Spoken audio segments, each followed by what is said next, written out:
Tadi datang tuh. Oh, tadi datang. Ya. Ibu apakan ya? Ya Bu. Oke. Ada yang tahu materi apa kita hari ini? Tahu Bu. Apa tuh? Sudah baca ya materi yang dikirim semalam? Belum.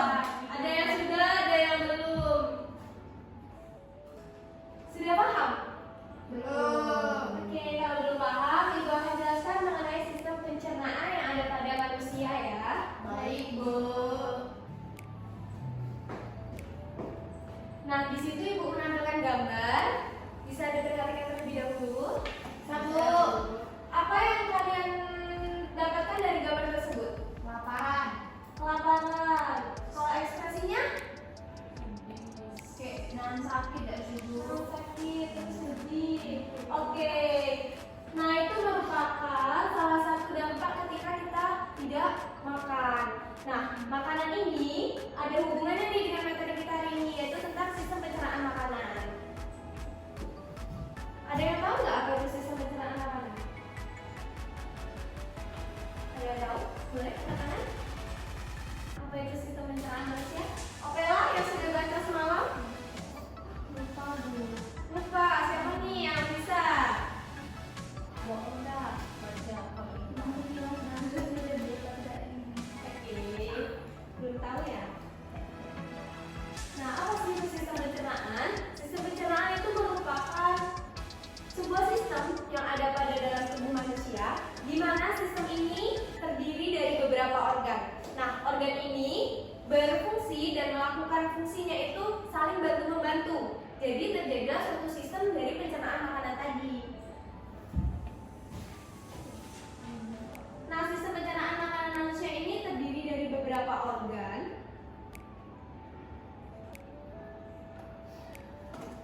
Ini terdiri dari beberapa organ dan organ itu memiliki fungsinya masing-masing. Ada yang tahu nggak? Organ sistem pencernaan itu apa aja? Boleh katakan? Boleh apa? Usus Bu. Usus, terus Lambung.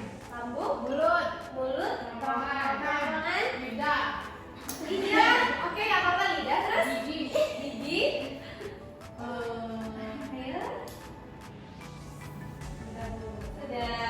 Nah, betul yang dikatakan anak-anak tadi itu merupakan salah satu beberapa organ yang terdapat pada dalam tubuh kita yang berfungsi untuk sistem pencernaan makanan. Tetapi yang anak-anak sebutkan tadi itu kan belum secara sistematis, artinya masih acak-acakan. Nah, disinilah kita belajar tentang sistem pencernaan ini. Supaya apa? Supaya kita mengetahui organ-organ tersebut dan sistemnya bagaimana dari awal sampai ke akhir secara sistematis. Untuk fungsi dari pencernaan makanan itu sudah tidak asing lagi bagi kita ya, pasti untuk memproses makanan tersebut dan juga agar makanan tadi bisa membuat kita semangat dalam menjalani hidup, menghasilkan energi. Kita masuk ke organ pencernaan makanan yang pertama, yaitu organ mulut. Di mana di dalam organ mulut ini nantinya makanan itu akan dipecah menjadi beberapa bagian yang lebih kecil. Dari awalan makanan yang lebih besar, di dalam mulut akan dipecah menjadi bagian yang lebih kecil. Dengan menggunakan apa? Dengan menggunakan gigi yang ada pada dalam mulut kita. Gigi itu nantinya akan mengkoyak-koyak makanan menjadi yang lebih kecil. Dengan bantuan apa lagi? Dengan bantuan lidah tadi. Lidah itu berfungsi menghasilkan kelenjar ludah. Berfungsi untuk apa? Untuk membantu memudahkan gigi dalam memecah makanan dan juga makanan tersebut dapat masuk ke dalam saluran dalam organ pencernaan yang selanjutnya. Nah, organ pencernaan makanan selanjutnya yaitu kerongkongan. Dari mulut ke kerongkongan. Di dalam kerongkongan ini, makanan itu tidak diproses, tetapi makanan itu hanya lewat saja. Jadi, organ kerongkongan ini berfungsi sebagai jembatan bagi mulut dan juga lambung. Nantinya makanan itu hanya lewat dan masuk ke dalam lambung, baru terjadi proses pencernaan selanjutnya. Nah, di dalam kerongkongan ini terdapat satu gerakan yang dinamakan dengan gerakan peristaltik. Ada yang tahu nggak gerakan peristaltik? Atau ada yang pernah mendengar? Ayo anak-anak ibu. Pernah dengar Bu, tapi lupa. Oke, jadi gerakan peristaltik itu gerakan dalam proses pencernaan makanan yang membuat makanan itu turun dan tidak masuk ke dalam tenggorokan. Ini bisa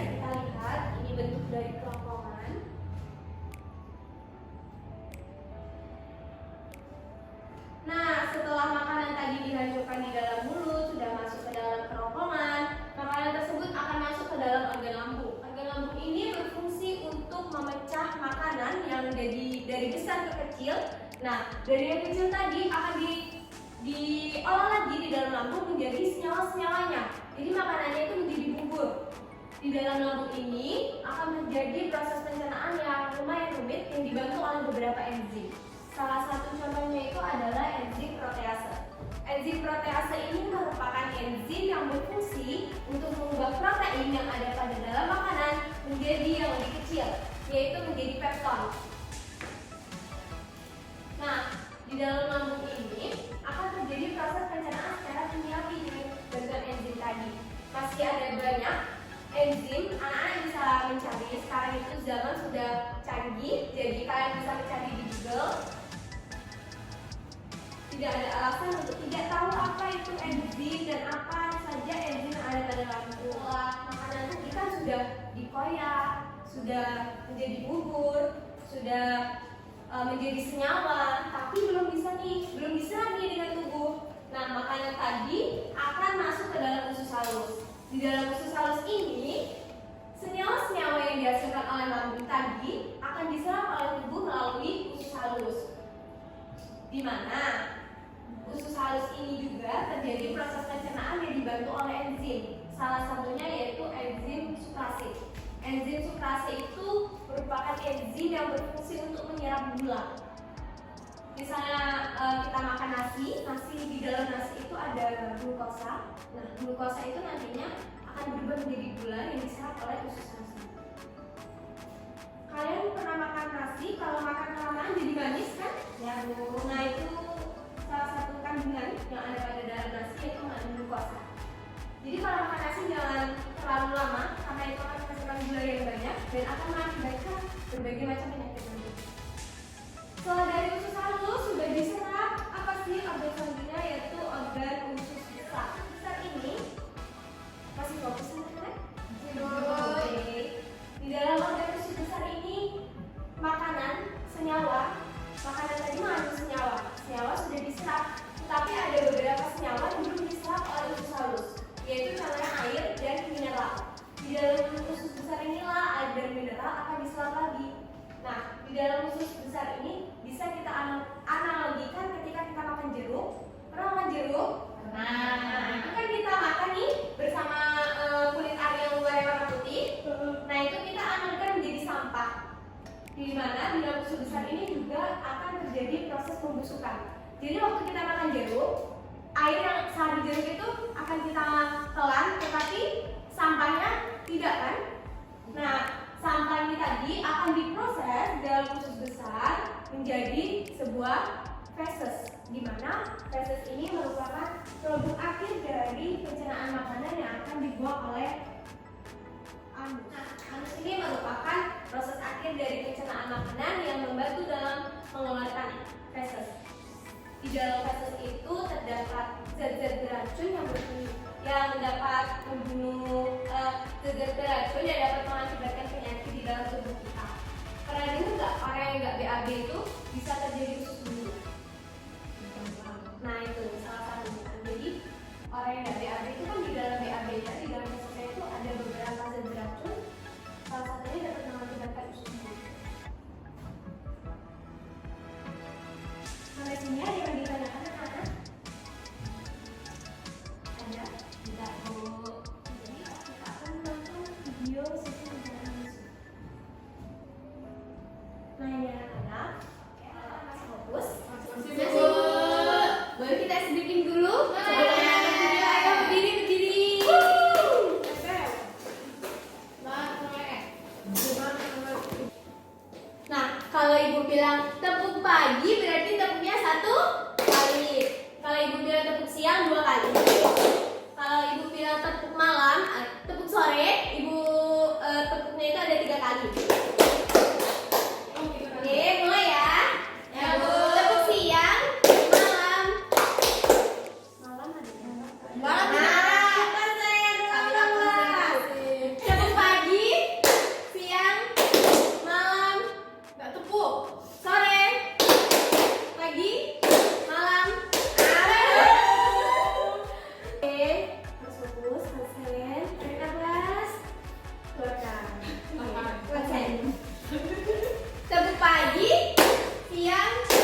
Oke, anak-anak sudah fokus, silakan duduk kembali. Kita tonton videonya ya, biar kalian makin paham bagaimana sih sistem pencernaan manusia.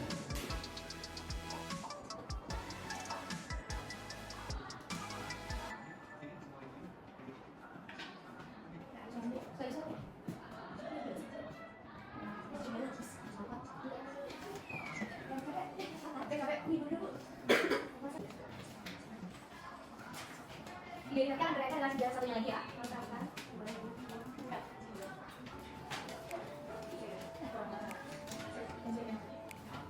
Nanti susu kecilnya ada di dalam aku bisa sama protein, vitamin. Kalau air itu jadi khusus besar.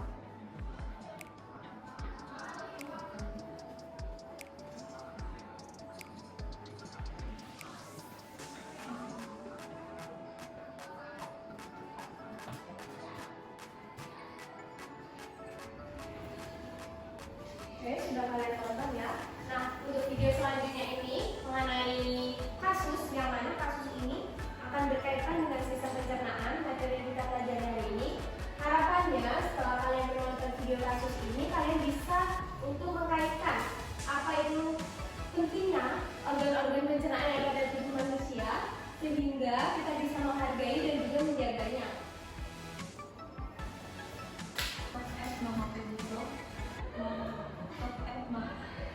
Nah ini videonya anak-anak, kalian bisa perhatikan video ini sambil kalian tekan, kalian juga akan mengisi lembar kerja LKPD.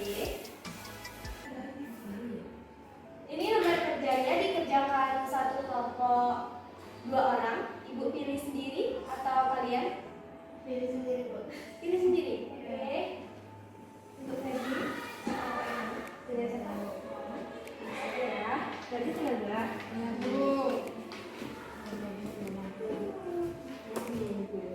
Perhatikan baik-baik ya. Mama Pedro, video yang merekam seorang pemuda Mama Pedro, video yang merekam seorang pemuda sedang berbicara dengan nafas tersendat sembari menggunakan saluran oksigen di dunia. Usai mengucapkan pesan terakhir, Tuhan segera terbaring di tempat tidur pasien, diduga meninggal akibat penyakit asam lambung yang dideritanya. Sama televisi, penyakit asam lambung atau ALS adalah penyakit kronis yang terjadi saat asam lambung atau empedu mengalir ke saluran makanan dan menderitasi dinding di dalamnya. Gejala penyakit pada lambung ini disebut juga sebagai serangan jantung.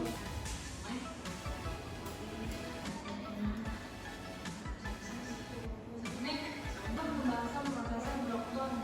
Arif Faryaltam berikut ini.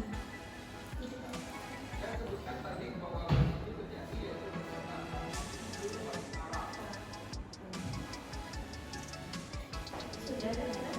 Belum, Bu. 3 menit lagi ya. Sudah ada mana? Sudah, Bu. Bu. Oke.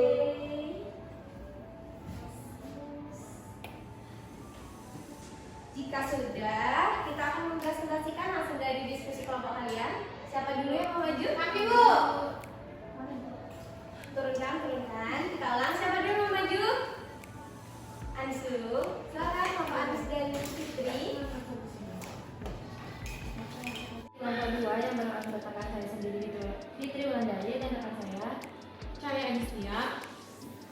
Informasi yang didapatkan dari video tersebut adalah atlet PON Papua meninggal karena asam lambung. Akar masalahnya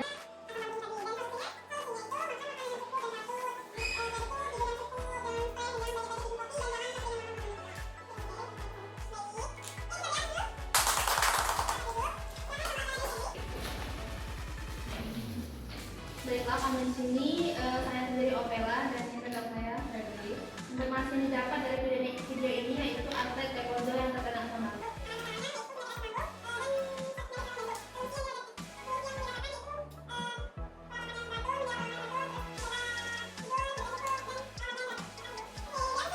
Jadi bagus sekali ya presentasi dari anak-anak ibu. Sekarang untuk mematangkan materi, saya rasa kalian semua sudah cukup paham tentang materi hari ini. Nah, untuk mematangkan materi lebih dalam lagi, ibu sudah menyiapkan soal ada pilihan ganda.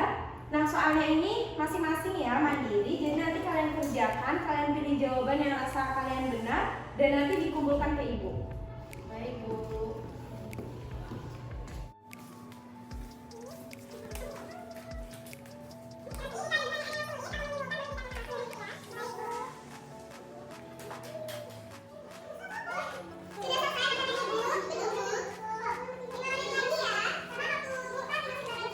Sudah siap semua anak-anak? Sudah, Bu. Oke. Kumpulkan ya. Bu, Natali nanti aku loh, Bu. Natali nggak boleh nyalakan. Dia merasa Ini juga ya, Bu. KBD-nya juga. KBD katakannya ibu. Oh, sebelum.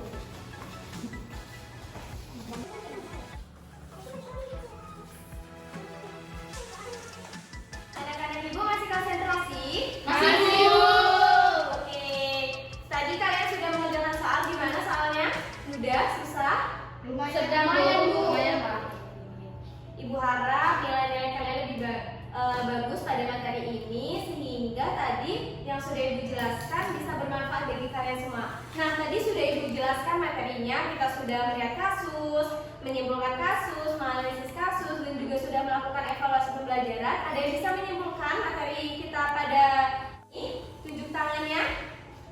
Ya, Bu. Boleh, Riri, silakan. Baiklah, dapat ditarik kesimpulan dari materi yang kita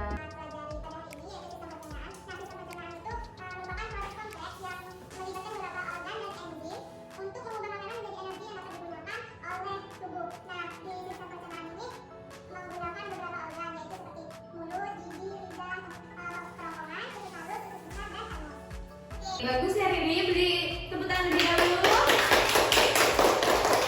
Ada yang mau menambahkan lagi? Tunjuk tangannya. saya, Bu. Oke, silakan Esther. Jadi dari materi yang telah Ibu jelaskan tadi dapat disimpulkan bahwa seperti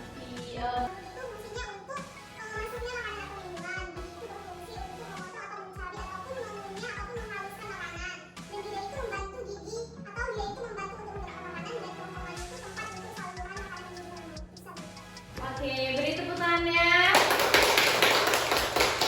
Bagus sekali ya yang disimpulkan oleh saudari Riri dan juga Esther tadi. Nah, anak-anak ibu di sini ibu hanya memperkuat saja. Semoga anak-anak ibu itu mengerti apa sih organ-organ yang membantu dalam proses pencernaan manusia itu secara sistematis, secara urutan, dan juga kita bisa mengerti proses-proses yang terjadi di dalam organ tersebut. Di mana organ-organ ini harus kita jaga dengan cara kita harus menjaga pola tidur, makan makanan yang sehat, jangan terlalu sering makan junk food, sebelah yang sejenisnya.